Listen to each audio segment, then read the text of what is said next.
donc bismillah asalaamaaleykum ñu fàttali ni tey kii di Mor Ba nga xam ne mooy candidat du parti de l'unité et du rassemblement ci liggéey bi nga xam ni da ko jël ni moom il est porteur d'idées communautaires kon en amont dafay dem ci communauté yi xam la fa xew jël seen ay xalaat mais pas muy dem rek di wax ci àll bi et il veut aller à la source des choses tey nag rencontré na kilifa goo xam ni kilifa gu mag la fii ci New York ci sénégalais yi ku fi bëgg xam dara ci moom ngay dem te gisuma ko te naw naa ko ndax li ma dégg ci moom mu wax ni ku bëgg xam dara da ngay dem à la source de l'information te ba ma koy dégg boobu gisuma ko loolu moo ma gën a ñemeloo sax ma ñëw ci moom tooga moom tey di def ak vidéo bi di fàttali ni moom association des sénégalais de l'Amérique la jiite il n'est pas politique faralul Mor Ba faralul keneen ku muy voter moom moo ko xam tey xam-xam moo nu yëkkati mais li ñuy wax nii du politique xam-xam la ba pare waaw te ragal naa moom buy tontu daan xam ni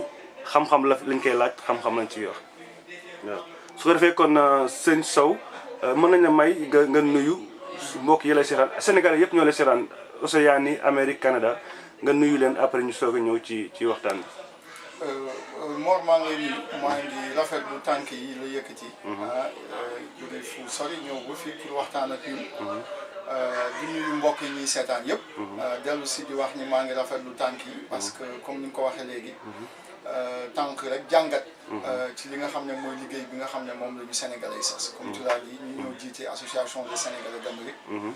donc nekk en contact direct ak membres yi ak population yi nga xam ne ñoo ñu jiital pour ñu toppatoo leen seen i itte ak seen i soxla ci cadre association bi donc du ñàkk am loo xam ni xam nañ ko ci et comme tu l'as dit tantôt également organisation la boo xam ni c'est apolitique organisation la boo xam ni également dafa nekk à équidistance de toutes les entités politiques nekk également à équidistance de tous ceux qui sont en train de compétir pour jiite pour nekk le député des Sénégalais de la diaspora donc dañuy je vous dis des Sénégalais de la diaspora section Amérique du Nord Océanie Canada mbaa Amérique Océanie Canada alors di ko rafetlu ci ñaari fànn di ko rafetlu d'abord parce que wax naa ko léegi ku ci ñëw dinañu partager ak yow suñu expérience partager ak yow li nga xam ne mooy suñu difficulté partager ak yow li nga xam ne moom la ñuy vivre tous les jours ci gérer difficulté ak succès ak soxla sénégalais yi mais surtout peut-être dinañu créer des conditions de collaboration future parce que comme ni ñu ko waxee ñun ñi ngi xaar ki ñuy fal pour ñu ànd ak moom ci liggéey bi parce que certainement liggéeyu député bi ñuy fal day nekk dans un premier temps de participer à légiférer pour les communautés qui sont là mais surtout day nekk un travail de représentation et de représentativité alors donc de ce point de vue là koo xam ni ñëw na ci à l'avance pour xam lan moo nekk seen soxla mën na sax moo am ko mais am humilité ak modestie ak générosité ñëw échanger ci ak yow koo xam ne li nit ñi war nañ mën a am ci moom yaakaar donc comme ni nga ko waxee du fàtt ci benn côté mais simplement ubbeeku pour discuter ak ñëpp partager ak ñoom suñu expérience di souhaiter ñëpp bon succès di souhaiter que compétition bi nekk compétition bu juste bu égalitaire bu raisonnable boo xam ne également dinañ ko def ci biir ay mbokk et que ku ci génn rek fekk yàlla def mu nekk ki gën ci Sénégalais yi et que su paree également ñu continuer ànd comme ni ñu àndee woon ànd également liggéey loo xam ne day nekk rek njëriñu Sénégal yëpp particulièrement ñi nga xam ne ñoom ñoo nekk fi nga xam ne ñun fa lañ fekk. jërëjëf sëñ Pape Ibrahima Sow ñu fàttali ni yow yaay jiite association sénégalais bi nekk fii ci New York est-ce que mën nga ñu wax rek association bi ay jaar-jaaram fu mu tàmbalee ba fu mu agsi si yow. waaw damay commencer d'abord par corriger que association bi may jiite mu ngi ci New York mais mu ngi ci état yu bari dëgg la suñu siège social suñuy bureau suñu administration suñu quartier général mën nañoo ne New York la féete mais daanaka am nañ ay membres ci ay états yu bari ba tax na ñun association des Sénégalais d'Amérique lañu loolu mooy suñu ambition mooy suñu taxawaay mooy suñu mbëbët ça ne veut pas dire que nag ñu ngi fu nekk mais am nañu ambition nekk fu nekk ça ne veut pas dire que ñu ngi taxawu Sénégalais yëpp mais ñu ngi taxawu Sénégalais yi ñu bokk ci ñun yëpp ak fu ñu mën a nekk te bari na tam su fekkee ni am na ay Sénégalais yoo xam ni bokkuñu ci benn association suñu amee ay jafe-jafe ci ñun lañuy ñëw donc loolu bëggoon naa ko wax rek jaar-jaaru association bi xam nga ni association la boo xam ni biñ ko taxawalee ak léegi daanaka léegi mu egg ci 30 ci fanweeri at parce que déwén ci la ñuy feete suñu fanweeri at. alors ñu ko taxawaloon ñu ngi ko taxawaloon en 1988. liñ ci jublu woon tam mooy rek def pexe ba solidarité bi nga xam ne existe na déjà ci biir communauté sénégalaise mu gën a raffermir mu gën a yokku xool également ñi nga xam ne ñu ngi ci suñu biir am néew doole mbaa ñu am ay difficultés mbaa nekk ci ay situation ci yenn jamono ñu seet naka la ñu mën a booloo dimbali ñoom donc pratiquement association la boo xam ni dox mbokk ak solidarité moo ko lal maintenant loo xam ni tàmbali na depuis fanweeri at certainement dafa jëloon configuration communauté bi diñ koy taxawal boobu fanweeri at communauté bi nag évolué na ci fànn yu bari ba nga xam ni ñun bi ñu ñëwee suñu objectif mooy jox association bi contouru communauté bi lan mooy jox association wu contouru communauté bi mooy ñu xool lan mooy soxla communauté bi tey ñu seet naka la association bi mën a réadapté woo ci soxla communauté yooyu loolu moo tax ñun bi ñu ñëwee dañoo bëgg tabax l'association de la deuxième génération pas l'association pour la deuxième génération mais association de la deuxième génération muy lan muy association bi nga xam ni xale yi nga xam ne judd nañu avant sax ñu koy taxawal dañ ciy gis seen bopp muy lan muy association yi nga xam ne day jël en charge ay problèmes yoo xam ni ñu ngi fi tey te nekk ñu fi woon boobu mën naa la ci jox exemple tey ñun seetlu nañ ñu suñu xale yi nga xam ne bokk nañu ci communauté bi ñu ngi def ay résultats yu baax sur le plan scolaire. bu ñu jàng école. bu ñu jàng école. d'accord alors ñu ne mën nañu ko bàyyee noonu rek bañ ci wax. mbaa mën nañu accompagner mouvement boobu. mën nañu utiliser loolu pour positionner suñu bopp comme une communauté d'excellence. comme une communauté boo xam ni nit ñi ni ñu koy xamee mooy ñii kat bi ñu fi ñëwee yàggul waaye sooy seetlu tey seen doom yi ñu ngi def ay résultats loolu soo ko defee daf lay nekk ci benn daf lay teg ci benn échelle boo xam ni da ngay compétir avec les meilleurs parce que ku nekk. yow yaay choisir ci échelle sociale bi nga xam ne foofu nga bëgg a positionner suñu bopp ñun dañu bëgg ñu ràññee ñu ci ñi nga xam ne ñoom ñooy def résultat scolaire yi gën a baax loolu suñu jaaree ci yoon boobu peut-être que kenn du gis résultat bi tey mais su fekkee ñi sax nañu ci yoon boobu ci année yu néew confort intellectuel bi ak résultat scolaire ak intellectuel yi nga xam ne communauté bi mu ngi koy produire dana gën a yokku dinañ ñu ràññee ci communauté bi nga xam ne moom mooy produire docteurs yi avocats yi ingénieurs yi ak yu mel noonu. tabarkalla loolu moom nekk lu am solo waaw sëñ Sow ñu dañ remarqué ñaar yoo xam ni dafa jar a tudd bu njëkk bi mooy nekku leen New York rek mais association bi mi ngi si yeneen état bu nekk fii benn bi ci des mooy fexe ngeen ba am lii nga xam ne moom mooy seen siège boobu nag ñun dem nañ ci yeneen communauté yi fi nekk ci circonscription électorale bi te état projet la nekk dañ naan bëgg nañu am siège bëgg nañu am kër boo xam ne dañ koy tuddee le sénégalais expérience boobu lan ngeen si mën baaxee nan la ñu def ba association bi nekk fépp wala ngeen mën tabax kër gi moo xam yéen a ko moom wala yéen ko loué mais am na ñu ko bëgg mu tëleen lu ngeen ñu baaxee ci expérience boobu. waaw peut-être que balaa sax ñu ñëw ci détails yu ni ñu ko defee. mooy peut-être am ambition rek pour sa communauté. bañ a limité wu. maa ngi fàttaliku bi ñuy ubbi siège bi. y avait un débat très intense. ci ñuy wax que siège bi suñ ko ubbee. duñ ko attan dafay tëj. amoon nañu waxoon loolu parce que effectivement amuñu woon expérience boobu. alors donc mais am ñoo xam ni. seen position moo nekkoon. nañ ko essayer même su tëjee ñu xam ne tëj na. mais egg nañ ci niveau boo xam ni war nañoo dem ci niveau bu gën a kawe. alors siège bi également y a un débat am na ñu naan. siège bi est-ce que am na njëriñ. parce que sooy xool coût bi parce que tey fii ñun. ñu ngi fii fay $5,000. et par delà siège bi. am na administration boo xam ni mooy fonctionner au siège bi. mais on s'est dit également que soo calculer que ñun suñu ubbee siège bi du pour rek les besoins administratifs et de réunion de la structure. mais communauté sénégalaise bi yëpp ak communauté africaine bi yëpp. suñu amee un besoin de local. mën nañoo ñëw utiliser. mais par-delà le besoin de local. nit ñi suñu soxlaa association bi war nañu mën a am benn adresse physique boo xam ni war nañu mënoo dem fekk. donc ci siège bi ci la construction logiciel mbaa fichier bi juddoo. aujourd'hui on a un fichier de 6,000 membres yoo xam ni ay sénégalais lañu. moo xam ñu ngi cotiser moo xam cotiser wuñu suñu leen soxlaa xam nañ fu ñu leen di fekk. et c'est extrêmement important. leneen li ci juddoo mooy am na ay organisation africaine yu bari yoo xam ni juddu nañu ci loolu. gis nañ ni sénégalais def nañ ko ñu ne suñ ko defee ñun war nañ ko mën a def. et donc loolu def na créé na benn genre émancipation ba en tout cas benn genre su dul émancipation tam nekk benn genre en tout cas je dirais pas ambition mais nit ñi daal wane nañ ñi mën nañ ko def parce que gis nañ ñu ko def ba pare et donc ñu ngi topp ci tànk yooyu donc je crois que lu jar a def la parce que aujourd'hui le siège est devenu la fierté de la communauté te yemul ci siège bi parce que administration bi fi nekkoon avant man may ñëw ak ñi ma àndal ñoom dem nañ sax ba jënd kër boo xam ni c'est de l'immobilier boo xam ni c'est à New York boo xam ni association bi mooy propriétaire c'est vrai que du immobilier boo xam ne am na espace commercial boo xam ni déplacé nañ ci mais rien que pour le symbole c'est extrêmement important parce que je crois que c'est ça montre l'ambition que ceux qui dirigent l'association ont pour cette communauté dëgg la moo tax nag question bi ñëw moo doon bëgg gën a xam ci sénégalais yooyu ndax ku mën a def loolu te ñu wax ni xëy na sénégalais yi duñu ay 6000 rek nee nga ni juróom-benn junni ñoo fi nekk waaye ma ñu ngi lim naan lu ëpp téeméeri junni toll nañ ko fii ci biir États-Unis loolu lu ngeen ñu ci mën a wax sénégalais yi ñooy ñan sur le plan statistique waaw. non li ma doon bëgg a wax sax mooy.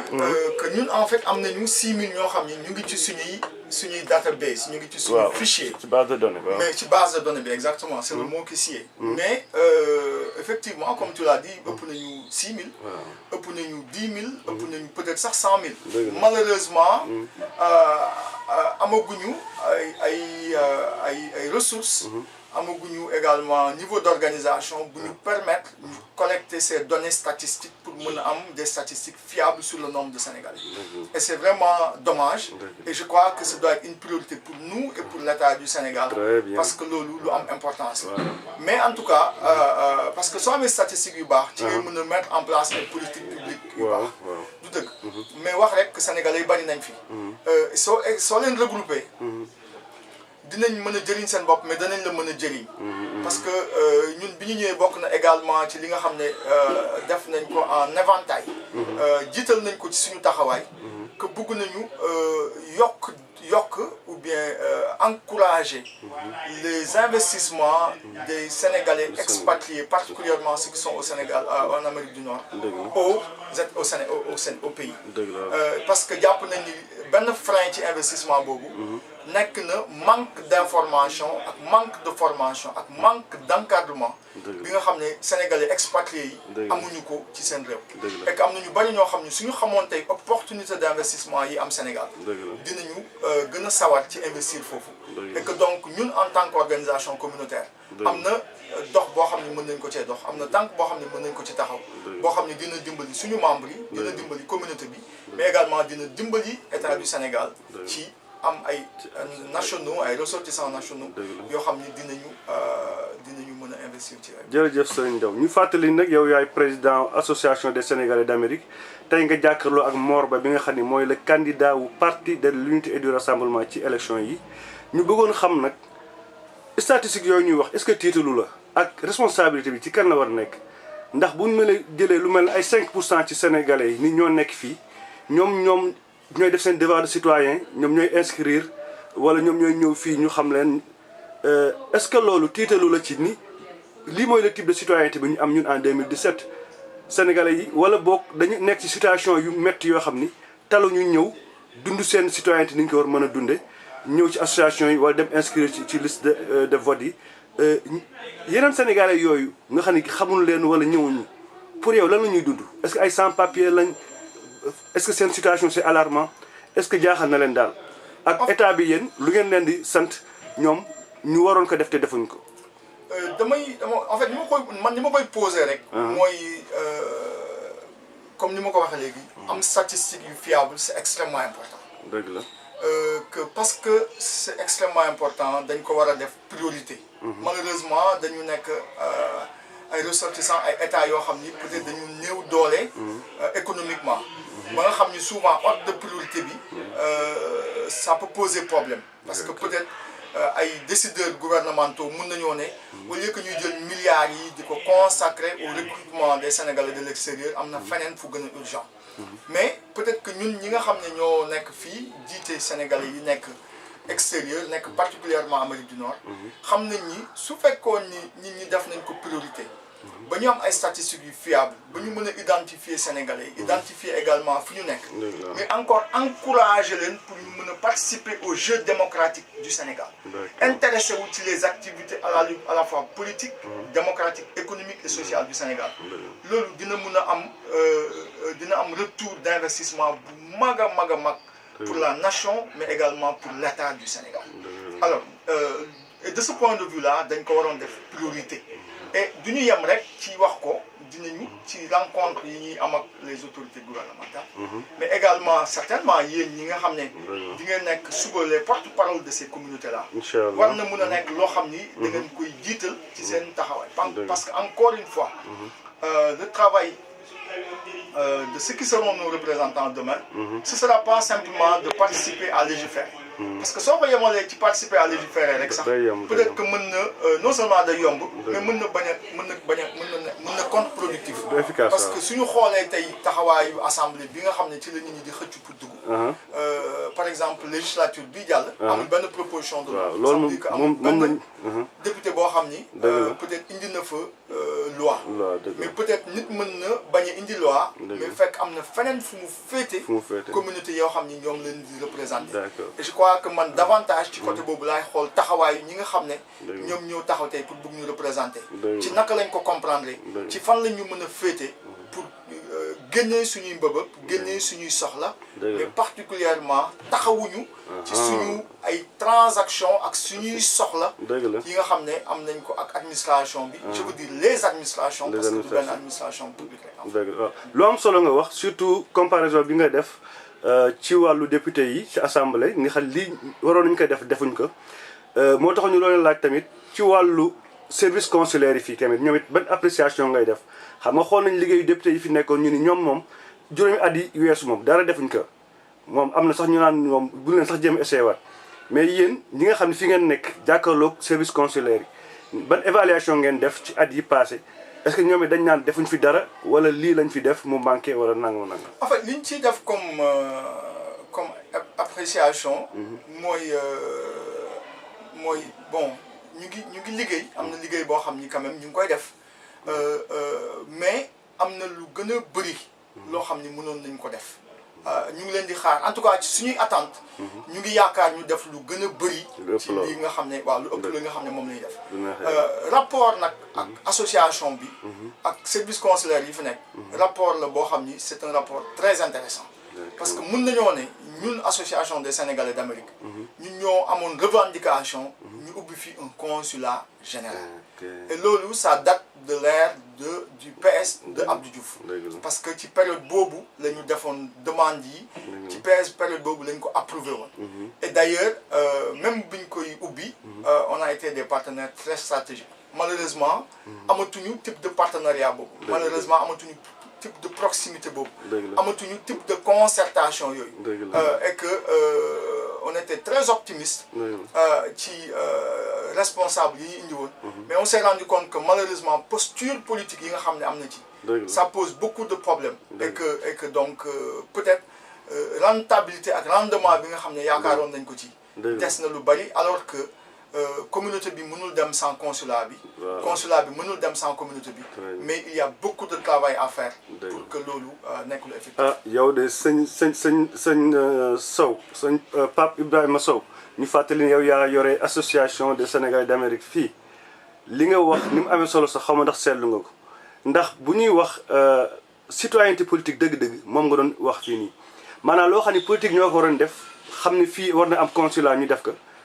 ñu yeex ba citoyen seen bopp jug ku mel na yow ak waa association bi ni fii ñun dañ ci soxla consulat nañ ko fi def ba nguur gi xam ne lii seen warugar la ñu jug def ci loolu la ñuy wax citoyenneté politique te loolu nga fi wax ni moo tax ñu bëggoon a laaj ne nga gën ñu xuusal ci réalisation yi maanaam yi nga xam ne jëmal ngeen ko ndax loolu jëmal la loolu réalisation bu nit mën a teg bët la ak yeneen ak yeneen ak yeneen dégg nañ ne sànq loolu dañ ko sàcc ci lu jiitu waxtaan bi ngay wax ba tudd ay avocat ma ne kii moom xanaa bureau kii la yor kon boo ñu mënoon wax ci réalisation maanaam yi ngeen di def ci nit ñi duñ ko teg bët ñu naan kii dafa yor bureau di dem ak dikk rek te fekk yéen a liggéey te duñ ko xam wala nit ñi gis consulat taxaw te xamuñ dafa am ay citoyens politiques ñu taxaw duñu ay politiciens mais c'est des citoyens politiques xam ni lii soxla nañ ko ñu xeex ko ba mu taxaw dama bëgg na ngeen xuusal nit ñi si réalisation yooyu ba bu keneen nekkee fee di wax te xamul lu mu xew lu xew yéen ngeen wax ko lu xew loolu lan la. voilà c'est ça dem si tuuti sax ci li nga fi nga tàmbalee. pour wax citoyenneté politique boobu. pour wax ni non seulement citoyenneté politique bi ak posture boobu mu ngi fi.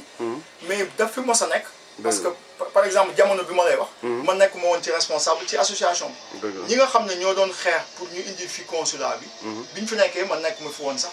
pour wax ni rek que c'est une continuité. dans cette administration là.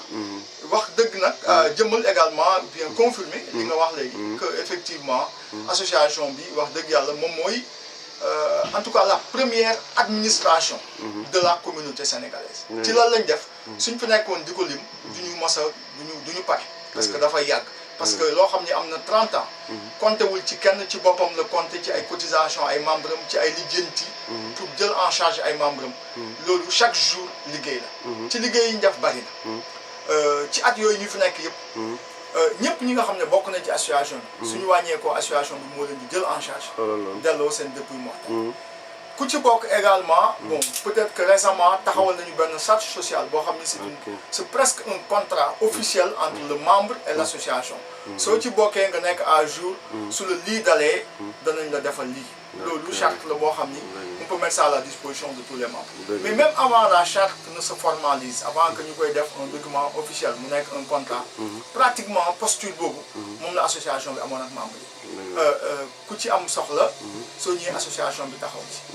ñu bari association bi moo leen dimbali ba ñu am kër. ñu bari association bi moo leen dimbali ba suñu bëggee faju ñu xam fu ñuy jaar pour ñu faju parce que ñu ngi am ay partenariat ak ay organisation yoo xam ne dañuy dimbali ñi nga xam ne amuñu assurance. ñu am accès ci hôpital. ñu bari association bi moo leen dimbali ba ñu xam ci yan école la ñuy dugal seen doom. suñu waree jàng. mbaa ci seen doom yi amee ay difficulté ci mbirum jàng. ñu lijjanti leen. ci suñu relation ak Sénégal am na ñu bari ñoo xam ni ci coopérative association bi la ñu jaar. ba am ay kër. Sénégal am na ñu bari ñoo xam ni dañuy am difficulté ñu nekk prison association bi moo leen di dimbali ba nga génn léegi bi nga toogee fii dégg nga ko. am na ay xale yoo xam ne fi mu toll. ñu ngi leen jàpp ci prison américaine yi. parce que dañu jaar ci frontière bi dugg. alors association bi moo ciy tax. te ñooñu sooy seet duñu sax ay membres association. duñu cotiser. ñooñu ay citoyens sénégalais rek. mais su ci association bi di taxawee. donc association bi dafay nekk presque comme une mission de service public. bari na ay nit ñoo xam ni dañuy wàcc ci aéroport duñ fi xam kenn. suñu demee ci consulat bi dañ leen di wax dem leen ci association. soo demoon léegi. nga ne leen amuloo liggéey. dañ lay wax nga ñëw fii ñu ñooy xool ci suñu base de données yi. c'est fan lañ la mën a orienter. par rapport ak urgence bi nga xam ne am nañ ko. pour que nga am fa liggéey. ñooñu ñu koy defal pour la plupart du temps. je peux dire que 80 en tout cas 60 à 80% des services. bi nga xam ne ñoom la association bi di jox ay nit. ñi ñu koy jox du ñu ay membres ay sénégalais lañu mais ay membres. du ñu ay membres. et donc comme on disait tantôt. su ñuy def loolu. dañ koy def dans le cadre. d'une mission de service public. qu'on rend du fait du désir des membres. parce que bëri na ay membres yoo xam ne su ñuy cotiser espérer wuñ ci dara en retour. dañu bëgg rek participer à construire une communauté sénégalaise homogène. qui n'a pas de difficulté. moo tax ñuy ñëw di fi dugal seen xaalis. et que donc ñun on a un mandat. pour jël ressources yooyu képp koo xam ne tu es en difficulté pratiquement ñu assister. donc waaw moo nekk sama tontu ci waaw loolu moom tontu bi am na solo te leer na moo tax ñu bàyyi sax nga leeral bu baax a baax waaye dafa am tamit dafa indi beneen question mooy dafa mel ne yéen consulat bi dafa nekk fii yéen mais yéen ay def li mu waroon def léegi bu nuróo loolu nag yéen lan mooy seen dox seen diggante yéen ak consulat bi est-ce que ñu ngi leen jàppale moo xam ci wàllu finance la wala am na lëkkaloo bu dox seen biir ndax tamit sénégalais même bu fekkee ñoom nga defal wala waroo leen defal bu ñu gisee nga jege ak autorité publique yi dañ naan ah boo demee sax dañuy ñaaw njort kii seen parti la bokk wala lii nangam wala am na ay financement yoo xam ne ña ngi koy def ci suuf te kenn du ko yëg loolu nag occasion la yéen ngeen leeral boobu seen proximité wala ban relation ngeen am ak consulat bi ba ñoom ku fa ñëw ñu leen au lieu ñu faj seen soxla ñu leen dem nañ si association bi association ban doole la am ak fan la ko jëlee. waaw d'accord donc loolu aussi am na ay précisions peut-être yoo xam ni baax na ñu def ko. dëgg la bon association bi du consulat bi mënul nekk consulat bi. d'accord consulat bi c'est l'État du Sénégal. ñaari force la ak ñaari entité yu complémentaires. consulat bi c'est des autorités nommées. par le pouvoir central. pour les représenter au niveau niveau des communautés, au niveau des citoyens sénégalais. Nous sommes des entités élues par la communauté pour nous représenter. Donc c'est deux forces. Les liggéey bi comme consulat bi def ñun mënuñu ko def parce que consulat bi mooy defal nit ñi ay carte d'identité ñoom leen di defal ay passeport certainement également am na benn service social bu mag boo xam ni war nañ leen fa taxaw alors ñun li ñuy def du loolu ñun dañu am plutôt un statut bu hybride dañuy représenter ay sénégalais yoo xam ni ay ñu ngi États-Unis donc dañ leen di représenter auprès des administrations sénégalaises, de les représenter également auprès des administrations américaines. Parce que nous sommes à New York, si nous sommes là, il faudrait que nous connaissions un intermédiaire avec l'administration américaine. Donc, l'idée de nous à consulat, ça ne devait être que complémentaire. Et aussi, il faut dire que nous n'avons pas de consulat, nous avons des associations. Mais nous avons des services qui sont dans consulat, le consulat du Sénégal à New York ne t'aidera pas à trouver du logement ici. du la aider nga am fi liggéey te loolu jaar na Sénégal ñu xamé kan noonu xam ne boo soxlaa lii fee ngay dem doo dem fële voilà du la aider nga dugal sa école sa doom ci njàng donc am na service yu bari yoo xam ni par même la nature du service parce que le service c'est un service souverain de l'État du Sénégal bu nekk fii mënu ko def mais ñun loolu mën nañ ko et que donc si domaine yooyu soo fa demee nga laaj leen ils te disent va voir les gens de l'association ñoom ñoo am postule boobu maintenant am na lu am importance loolu laaj mooy commerce bi entre ñun ak autorité publique am na benn waxtaan bi ma doon def ak ay journalistes bu mu waxtaan yi le passé am nañu attention wu les autorités publiques du Sénégal au sommet le président de la République du Sénégal il y a de cela quelques années bi ñuy jënd kër gi def na ci participation bu substantielle bu am solo boo xam ni kenn deful lu toll noonu amul beneen autorité publique dans l'histoire politique du Sénégal bu ko mos def loolu lu ñuy rafetlu la lu baax la le premier ministre daaw jéeg bi mu fi ñëwee alloué na benn subvention annuelle bu 10 millions de francs CFA symboliquement. Je dis que nous, ce n'est pas les montants qui sont importants. Ils existent depuis 30 ans. Ils existent depuis 30 ans. Si nous avons régler, si nous avons régler. Mais symboliquement, quand l'autorité publique fait un geste pareil, ce que je veux dire, c'est sa posture. Nous presque service public. Alors, mais malheureusement, la proximité est fort, particulièrement au niveau de l'administration de tutelle. Ñi nga xam ne ñoom ñooy toppatoo mbirum immigré yi dama lay jox benn exemple. Président de la République def na benn sortie bu mu ne. bugg na tous les services sociaux yi ñuy séddale Sénégal. moom benn quota buy dem ci immigré yi. su fekkoon ni les services de tutelle defoon nañu liggéey bi ñu war a def. loolu waroon nañ ko saisir. mu am une législation autour de ça même su fekkee c'est pas ay loi. mu am en tout cas ay décret d'application yoo xam ni ay règlement yoo xam ni dinañ ko jël pour loolu ñu formaliser ko mais ba tey jii kenn formaliser ko soo demee tey ngay wax ay services yi sa te disent que mën na am sax ñoo xam ne yëguñu ko ak exemple yu mel noonu am na ay services ak ay initiatives yu bari yoo xam ni dañ koy jël au niveau de la diaspora moo xam fii la moo xam Canada la moo xam feneen doo gis ñu appuyer ko quelquefois même suñu manifestation yi ñuy def soo leen ci invité ils te disent que si le président vient dina ñëw mais su président bi ñëwul du ñëw parce que ñoom bëgg nañu fu ñu nekk ñu gis leen ci wetu président alors pour dire que donc malheureusement ñi nga xam ne ñoom ñoo ñu ci waroon jàppale gisuñu leen ci et là il faut qu'on le dise dëgg la moom daal li ñu jàpp ci sa wax mooy gis nañ ni diaspora bi ñoom xalaat dina fi juddoo waaye mën naa balaa màgg xalaat yooyu dina dee ndax fañ leen war a jàppale duñu leen fa jàppale su ko defee tamit loolu daf ñuy tiitloo rek ci li nga xam ne moo ñor rek ñëw ëllëg yéen ci wàllu perspective bu ngeen gisee ni nga xam ni moom la diaspora bi di seqe ak réew ma wala service consulat yi ban yan perspective ngeen am ci ëllëg ni yaakaar ni ëllëgu diaspora bi nii lay doxe wala lu ngeen si tiit daal. xam nga dafa am dañu condamné. ci ñu réussir. On est condamné à réussir. Ñun suñu gis-gis au niveau de l'association des Sénégalais d'Amérique. mooy bokk na ci li war a indi sax développement économique du Sénégal. diaspora te diaspora boobu ñun dañ ci gis diaspora bi nekk Amérique du Nord bu baax a baax. bi ñuy théoriser di def animation autour de l'investissement des Sénégalais d'Amérique. li ñu ko gisee woon mooy suñu organiser nit ñi.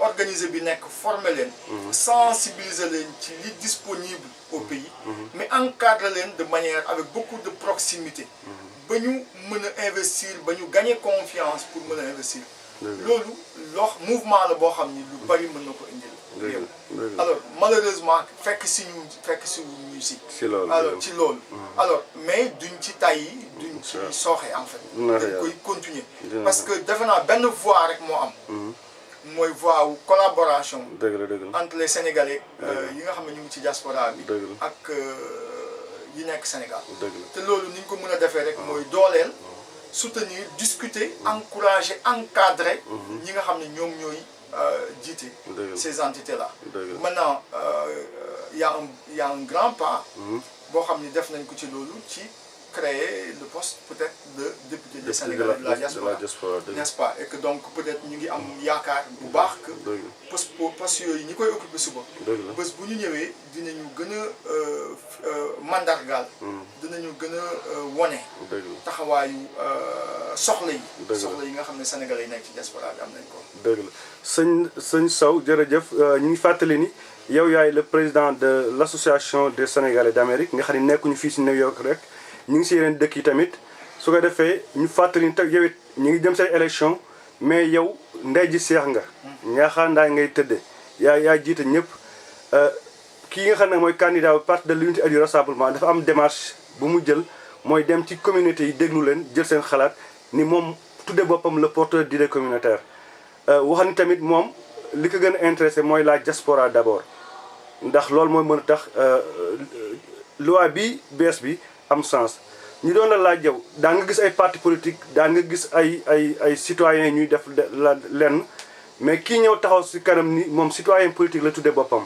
maanaam démarche politique bi loo ci xalaat mais wax nañ ni t'es pas partisan dama ko leeral sa xalaat la nga laaj yow ci sa expérience yow noo gisee xalaat boobu ci doxalinu politique.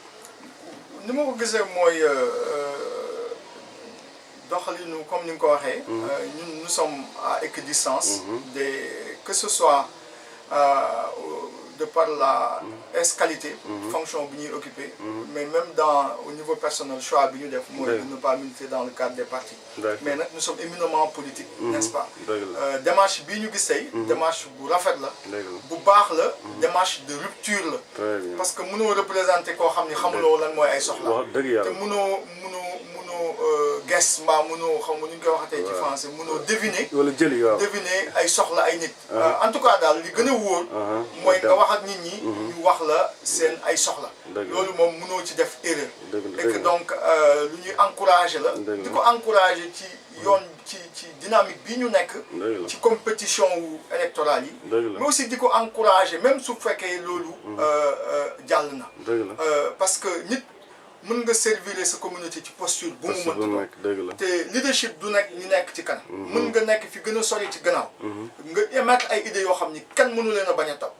donc nit ci foo nekk rek mën nga participer à diriger à orienter sa communauté te ñun nekk nañ ci communauté yoo xam ne raflé nañu leadership nit ñi occupé wu nañu li leen di soxal bari na ba nga xam ni souvent liggéey bu am solo dañ koy bàyyee rek ay groupe yu ndaw alors que ku nekk war na mën a ñëw dugal loxoom ci leadership bi parce que su fekkee leadership bi baax am na communauté bi dina am doole lool te su amee doole dina amal boppam njëriñ dina amal également njëriñ société bi nga xam ne mbaa nation bi nga xam ne bàyyi nañ ko gën a am nekk Sénégal dëgg la sëñ Pape Ibrahima Sow waxtaan mi am na njariñ ragal naa képp koo xam ni mu ngi ñu doon topp boobu ba léegi dina xam ni parti de l'unité et du rassemblement ñëw nañ ci kilifa ci borom responsabilité jël fa information à la source te ku ko dégg daa xam ne lu ñu mën a jàpp la su ko defee kon loolu yéene la boo xam ni démarche la boo xam ni façon def politique la boo xam ni ñi ñëw ni dañuy def rupture comme ni nga ko waxee léegi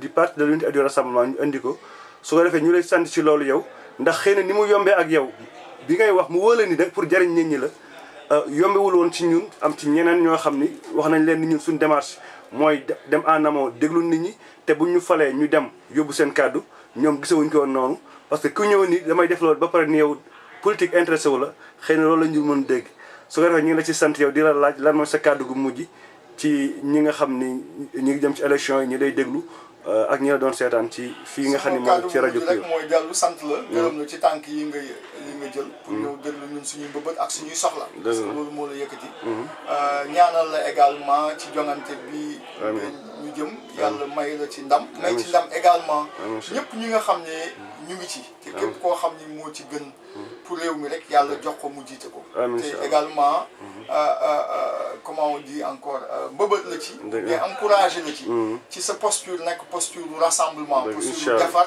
posture xam ni ci communauté bi ñu nekk communauté bi benn la ñu ñëpp benn lañ et que lii espace de temps bu ndaw la dafay jeex et que lu ci nit di def rek nga fàttaliku bés bu élection yu passé parce que su passé ñun ñëpp ñooy àndaat bokk suñu communauté liggéey pour suñu communauté encore une fois maa ngi lay sant Mor bu baax vraiment ci taxawaay bi ak ci temps bi nga jël pour ñëw seet si ñu tey par de la ma modeste personne toute l'association bi nga xam ne moom la ñuy représenté jërëjëf Papa Ibrahima Sow ñu fàttali yaa ngi jàkkaarloo ak ki nga xam ni moo doon candidat wu benn parti bu ñuy wax parti de l'unité et du rassemblement dafa ñëwoon rek tey déglu la ci wàllu sa liggéey ak li nga xam ak li ngay def waaw te yaakaar naa ni mu ko defee nii mi ngi koy defee ci ñeneen ñi nga xam ne dañu yore ay soxla sénégalais yi di leen servir mu dem déglu leen tàmbali nekk bu yàgg te pareegul léegi te it yéene la boo xam ne tamit fa nee na yemalewu ko ci élection rek loolu moo tax mu ñaan la nga may ka mu archiver lii ndax bu ëllëgee mu xam fu muy teg ay tànkam donc yaakaar naa ñoo collaborer ci loolu mu nekk loo xam ni dañ bëggoon mu nekk lu scientifique parce que nit ñi dañu gaaw jame moo tax sànq ba léegi maa ngi répété ni bokkoo si sama parti yële fait exprès dama ñëw pour liggéey yow nga am xàmmee bu toll ne bàyyi ñu liggéey bu rafet waaw loolu kese la moo tax nag dafa rafet loolu li nga def moo tax ma koy répété te bañ nit ñi di jaawale yu bokkul bu politique jotee nii day politique mais su liggéey jotee nag dañ lay bàyyi nga liggéey tey liggéey la na leer Papa Ibrahima Sow dafa jiite ñëpp moo taxoon tey mu xam lépp ñu ñëw ci moom nag laaj ko lépp foofu rek la yem seen mbokk Mor Ba di candidat du parti de l'unité et du rassemblement ci élection législative yi fii si Océanie Amérique Canada moo leen di nuyu di leen gërëm wasalaamaaleykum wa rahmatullah jërëjëf